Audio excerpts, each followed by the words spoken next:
मेरे प्यारे दोस्तों, आप सभी को मेरा नमस्कार। मैं वीके आप सभी का इस चैनल पर फिर से स्वागत करता हूं।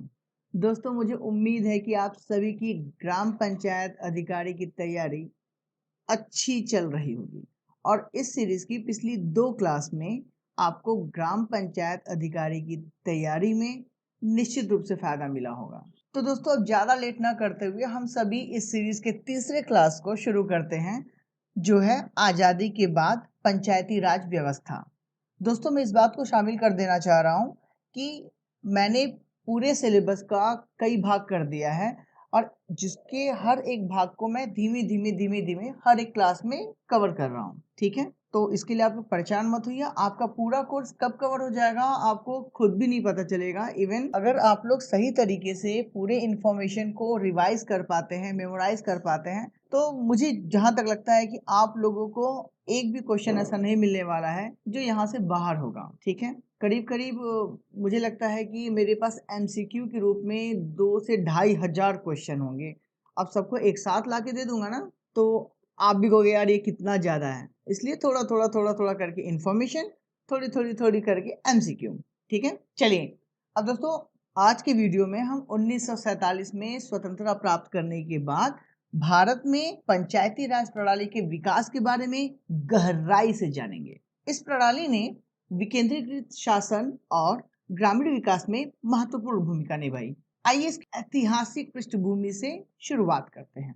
दोस्तों, ऐतिहासिक पृष्ठभूमि में विकेंद्रीकृत शासन का विचार था और ये विचार जो महात्मा गांधी से निकटता से जुड़ा हुआ था, भारतीय स्वतंत्रता संग्राम का एक अभिन्न अंग था। आजादी के बाद इस परिकल्पना ने पंचायती राज व्यवस्था के माध्यम से मूर्त रूप लिया और इसी वजह से कई समितियां आई। तो दोस्तों, हम लोग यहाँ पे शुरू करते हैं प्रथम समिति के गठन से। 1957 में भारत सरकार ने पंचायती राज व्यवस्था को मजबूत करने के तरीकों का अध्ययन करने और सिफारिश करने के लिए बलवंत राय मेहता समिति की नियुक्ति की। समिति की सिफारिशों के फलस्वरूप कई राज्यों में पंचायती राज संस्थाओं का स्थापना हुआ। त्रिस्तरीय प्रणाली। भारत में पंचायती राज व्यवस्था 3 स्तरीय संरचना पर चलती है, जिसमें ग्राम स्तर पर ग्राम पंचायत, ब्लॉक स्तर पर पंचायत समिति और जिला स्तर पर जिला परिषद शामिल होती है।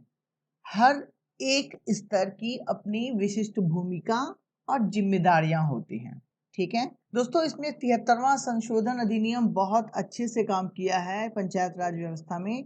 आप लोग भूलिएगा मत इस संशोधन को। तो मैं आपको बता रहा हूँ कि पंचायती राज के इतिहास में एक महत्वपूर्ण मील का पत्थर जो था ना, वो 1992 में 73वें संशोधन अधिनियम का अधिनियमन था। इस संवैधानिक संशोधन ने पंचायती राज संस्थानों के लिए एक ठोस आधार प्रदान किया, जिससे वे अधिक स्वायत्त और प्रभावी बन गए। कार्य और शक्तियां।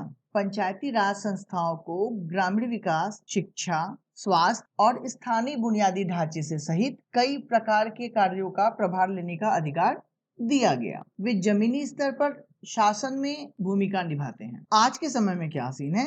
सितंबर 2023 तक, अभी करंट की बात कर रहा हूँ, सितंबर 2023 तक देश भर में पंचायती राज संस्थाएं सक्रिय हैं, जिनमें लाखों निर्वाचित प्रतिनिधि ग्रामीण भारत की बेहतरी के लिए काम कर रहा है, ठीक है। तो अगर हम लोग इस सारी चीजों का निष्कर्ष निकाले तो अपनी स्थापना के बाद से पंचायती राज व्यवस्था ने एक लंबा सफर तय किया। ये भारत में लोकतंत्र और विकेंद्रीकृत शासन के सिद्धांतों के प्रमाण के रूप में खड़ा है, जो स्थानीय समुदायों को अपने विकास का प्रभार लेने के लिए सशक्त बनाता है। दोस्तों, क्या आपको पता है, ये सफर न सिर्फ लंबा था बल्कि बहुत सारी मुश्किलों और चुनौतियों से भरा हुआ था। अब इनसे निपट पाना किसी एक के बस की बात तो थी नहीं। इसलिए पंचायती राज व्यवस्था को मजबूती प्रदान करने के लिए कई समितियां, जैसे कि बलवंत राय मेहता समिति, अशोक मेहता समिति और जीवीके राव समिति, ऐसी कई समितियां सामने आई। इन्होंने इस दिशा में अपना योगदान तो दिया ही, साथ ही नई पंचायती राज व्यवस्था को एक नया आयाम प्रदान किया।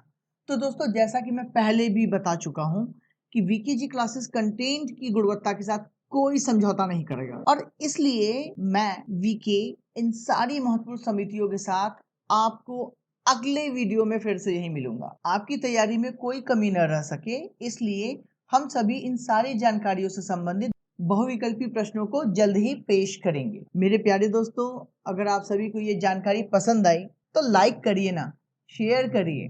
और मेरे भाई, अगर इस चैनल को अभी तक आपने सब्सक्राइब नहीं किया ना तो सब्सक्राइब करिए, जरूर से करिए। मैं हर दिन कुछ न कुछ नया ही ले आऊँगा जो आपके करियर ग्रोथ में और करियर बिल्डिंग में बहुत फ़ायदा करेगा। तो आज के लिए इतना ही। नमस्कार, आपका दोस्त वीके साइनिंग ऑफ। जय हिंद।